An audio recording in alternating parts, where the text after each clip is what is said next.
Assalamualaikum warahmatullahi wabarakatuh. Salam Kukar Pintar. Apa kabar hari ini?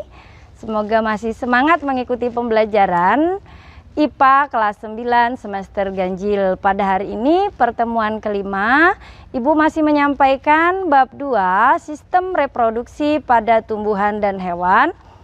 Adapun materi yang akan Ibu sampaikan pada hari ini adalah khusus pada materi perkembangbiakan pada hewan. Buku sumber yang masih kita pakai yaitu buku dari Kementerian Pendidikan dan Kebudayaan Republik Indonesia revisi 2018, buku IPA kelas 9 semester ganjil. Bagaimana anak-anak? Sudah siap belajar ya? Oke, baik, tujuan pembelajaran yang akan kita capai pada hari ini adalah yang pertama, diharapkan peserta didik mampu menyebutkan macam reproduksi aseksual pada hewan. Yang kedua, mampu memprediksi regenerasi pada hewan planaria. Yang ketiga, menjelaskan penggolongan hewan berdasarkan perkembangan embrio pada reproduksi seksual. Yang terakhir, diharapkan peserta didik mampu menjelaskan perbedaan antara metamorfosis sempurna dan tidak sempurna. Oke, bagaimana? Sudah siap? Baik, supaya tahap awal untuk mengikuti pembelajaran hari ini, perhatikan pertanyaan berikut ini. Pernahkah terbayangkan oleh kalian, ikan setiap harinya itu adalah selalu diambil oleh nelayan untuk keperluan hidup manusia sehari-hari. Tetapi kenapa kok ikan yang ada di permukaan bumi ini tidak pernah habis? Baik, ada yang sudah coba menjawab?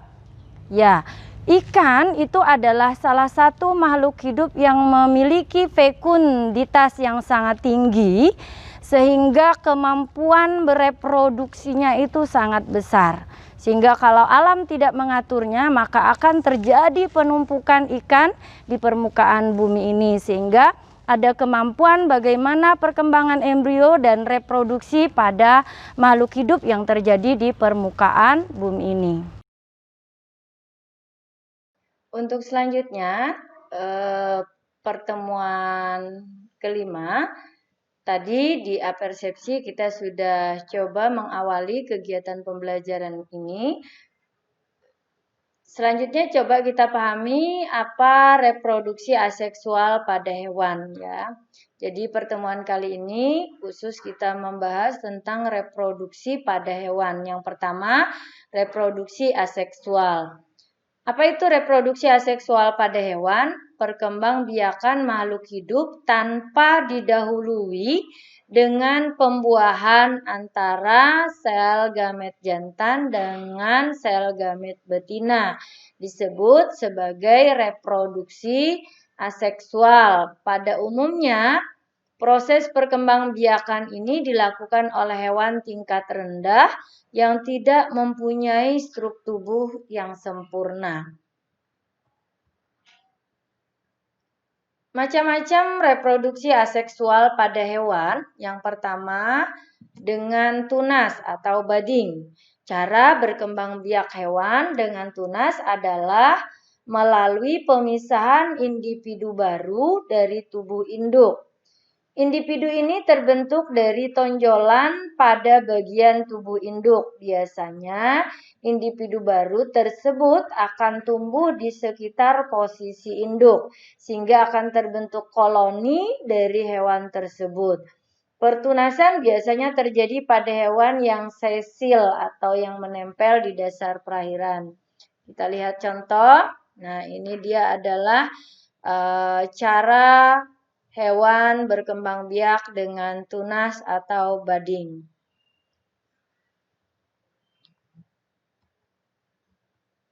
Nah, ini contoh yang bisa berkembang biak dengan cara tunas, yaitu golongan ubur-ubur dan porifera.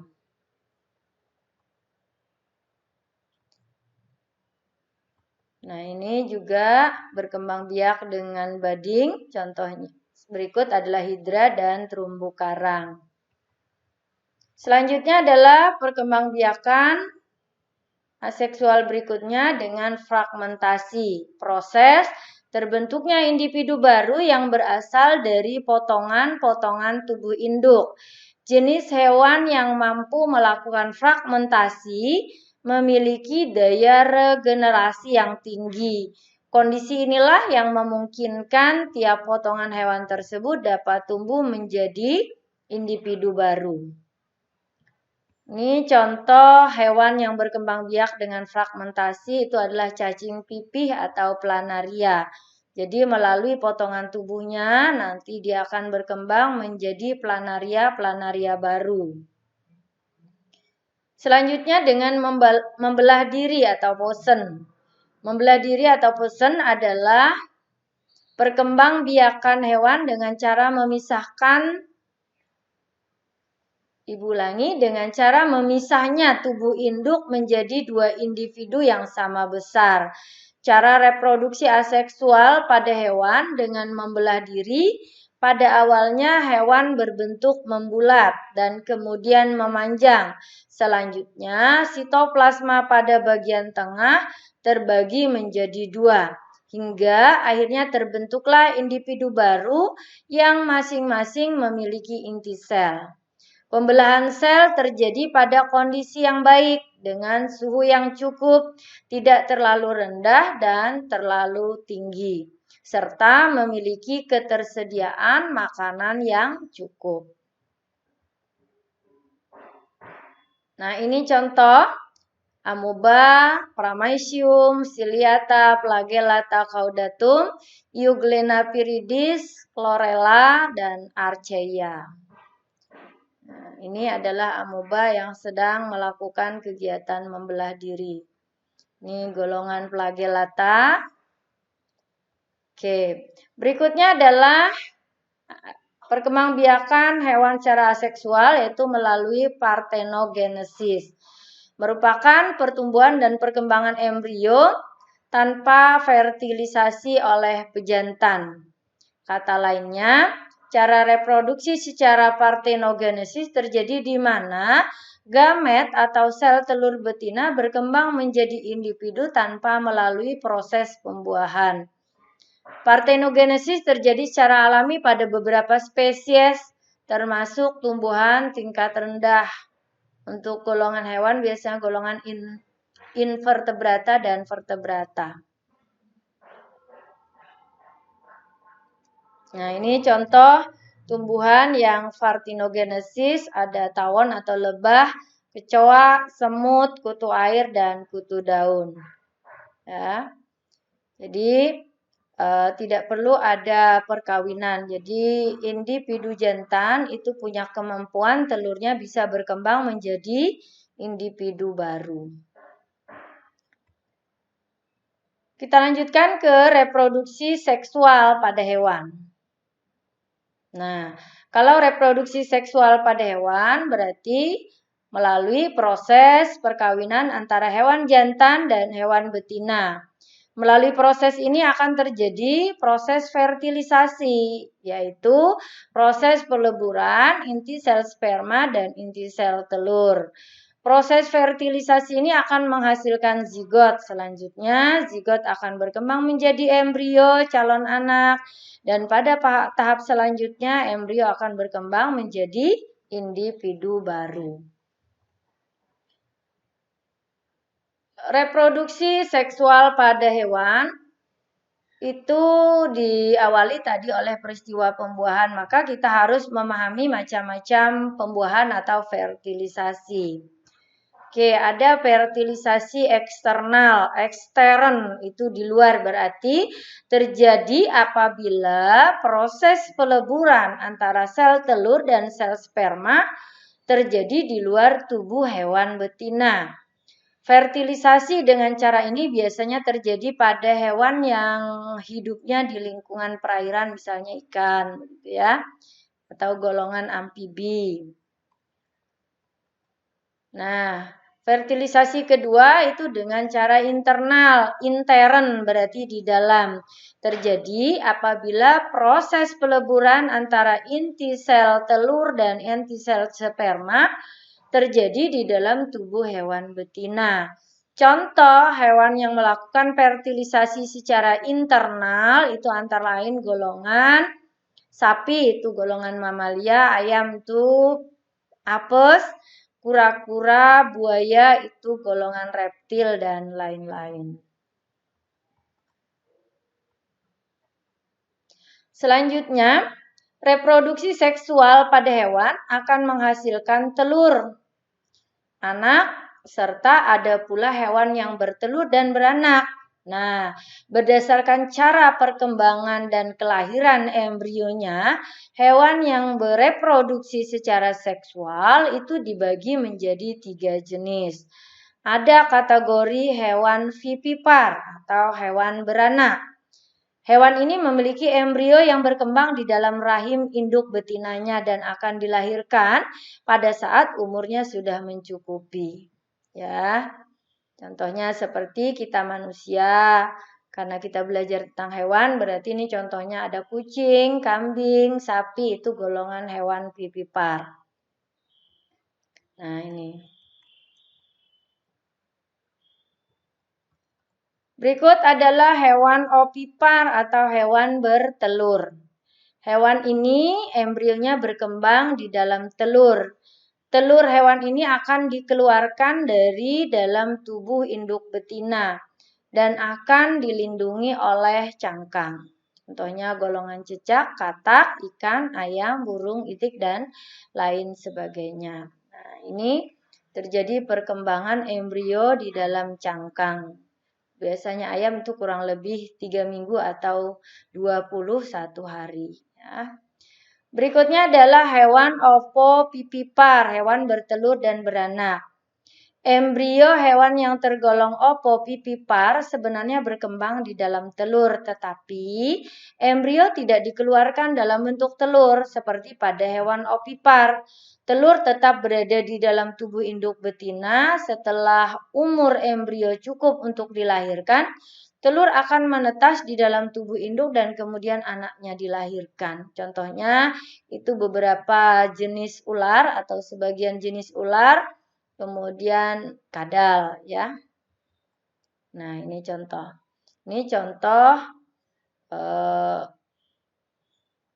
buaya ya yang berkembang, hewan termasuk jenis hewan ovovivipar. Jadi telur langsung menetas dan kemudian anaknya dilahirkan.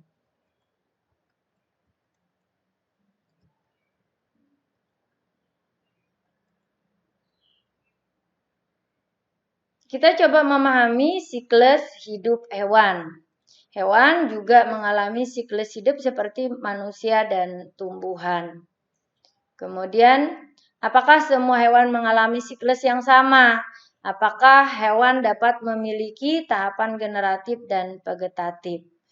Untuk menjawab beberapa pertanyaan di atas, kita coba memahami tentang hewan laut, ubur-ubur atau jellyfish, ya.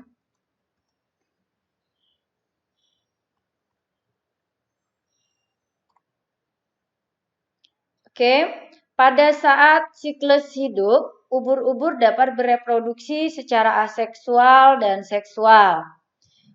Ubur-ubur seringkali dijumpai dalam bentuk medusa. Pada tahap ini dia dalam tahapan generatif. Berarti tahapan dapat menghasilkan sel kelamin. Sel kelamin dilepaskan ke air dan dapat mengalami fertilisasi atau pembuahan. Zigot akan berkembang menjadi larva. Jika berada pada tempat yang sesuai, larva akan tumbuh menjadi polip.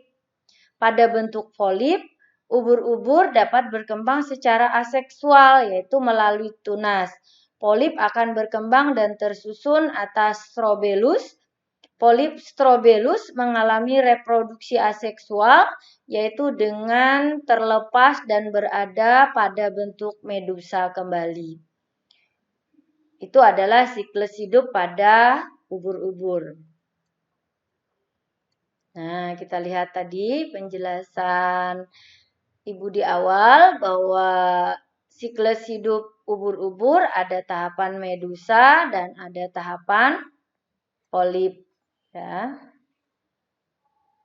Pada saat tahapan medusa, dia termasuk generasi atau fase generatif. Sedangkan pada fase atau bagian polip, dia termasuk fase aseksual atau vegetatif, ya. Kita lanjutkan kepada ada lagi siklus hidup pada tumbuhan itu yang mengalami metamorfosis, ya. Apa itu metamorfosis? Suatu proses perkembangan makhluk hidup yang mulanya sebuah telur hingga dewasa secara sempurna serta mengalami suatu perubahan bentuk struktur tubuh, fisiologis dan anatomi. Metamorfosis ada metamorfosis sempurna. Nah, ini biasanya terjadi pada katak. Jadi katak itu menghasilkan telur, kemudian berkembang menjadi kecebong atau berudu, baru menjadi katak muda dan baru menjadi katak dewasa. Nah, itu siklus hidup atau makhluk hidup yang mengalami metamorfosis sempurna. Ada juga yang tidak sempurna, ini seperti golongan belalang gitu ya. Kemudian capung, kemudian kecoa. Nah, itu adalah jenis metamorfosis tidak sempurna. Yuk kita pahami apa sih perbedaan antara sempurna dan tidak sempurna. Jadi sempurna itu perubahannya dimulai dari telur, kemudian berkembang menjadi larva atau ulat, kemudian pupa atau kepompong, baru dia menjadi hewan dewasa atau imago. Sedangkan metamorfosis tidak sempurna itu dimulai dari telur, kemudian berkembang menjadi hewan muda atau sering disebut dengan nimfa, kemudian imago baru menjadi hewan dewasa. Nah, itulah perbedaan antara metamorfosis sempurna dan metamorfosis tidak sempurna. Perhatikan LKPD berikut. Ada beberapa macam perkembangbiakan, ada dengan membentuk tunas, fragmentasi, partenogenesis, membelah diri atau pembelahan binar. Kalian diminta untuk melengkapi tabel bagaimana cara berkembang biaknya, kemudian contoh hewannya. Selanjutnya kita coba memahami perkembangbiakan pada planaria atau cacing pipih ya. Jadi perhatikan gambar. Nah, pada gambar 1 itu terlihat planaria dipotong menjadi 2, maka dia akan berkembang menjadi 2 planaria baru. Kemudian yang gambar 1 tadi dipotong secara melintang, sedangkan gambar kedua dipotong secara membujur. Apa yang terjadi dengan bentukan planaria baru. Begitu juga pada gambar 3, 4, 5, dan 6. Kalau pada gambar 3 itu bagian kepalanya yang dipotong menjadi 2 bagian. Kalau gambar keempat ekornya. Kalau gambar kelima itu bagian kepala dan bagian ekornya. Bagian badan itu dipotong. Bagian kepala, kemudian bagian ekornya dibelah atau dipotong menjadi 2. Begitu juga dengan gambar 6, planaria dipotong menjadi 3 bagian. Nah, berikut adalah mind mapping untuk perkembangbiakan pada hewan. Mohon dicermati bahwa perkembangbiakan pada hewan itu ada yang berkembang secara seksual dan seksual tadi. Tolong dilengkapi supaya lebih mudah memahami pada materi ini. Baiklah anak-anak, bagaimana paparan pembelajaran hari ini? Semoga bisa dipahami ya. Dan semoga penyampaian pembelajaran Ibu hari ini selalu membawa kebermanfaatan. Sebelum kita menutup kegiatan pembelajaran hari ini, yuk kita simpulkan bersama-sama hal-hal penting yang sudah kita pelajari. Yang pertama, bahwa hewan pun berkembang biak, ada yang secara aseksual dan ada yang seksual. Secara aseksual contohnya ada yang berkembang biak dengan tunas atau bading, ada yang fragmentasi, kemudian ada yang secara partenogenesis dan ada yang membelah diri. Untuk secara seksual tentunya diawali dengan peristiwa fertilisasi atau pembuahan. Nah, peristiwa fertilisasi ini ada yang terjadi secara eksternal dan ada yang internal. Eksternal itu contohnya terjadi pada golongan ikan atau viscus dan golongan amfibi atau hewan yang hidup di dua alam. Sedangkan yang seksual atau yang fertilisasinya secara internal itu terjadi pada golongan aves, golongan reptil, dan golongan mamalia. Hewan pun ada yang mengalami metagenesis, seperti pada hidra itu dia ada mengalami peristiwa medusa dan polip. Kemudian ada golongan hewan tertentu juga melalui peristiwa metamorfosis, sehingga ada kategori metamorfosis sempurna dan metamorfosis tidak sempurna. Nah, bagaimana? Itulah pembelajaran kita pada hari ini. Ibu cukupkan. Sekali lagi semoga pembelajaran kita pada hari ini selalu membawa kebermanfaatan untuk kehidupan kita sehari-hari. Ibu akhiri dan Ibu ucapkan terima kasih. Wassalamualaikum warahmatullahi wabarakatuh. Salam Kukar Pintar.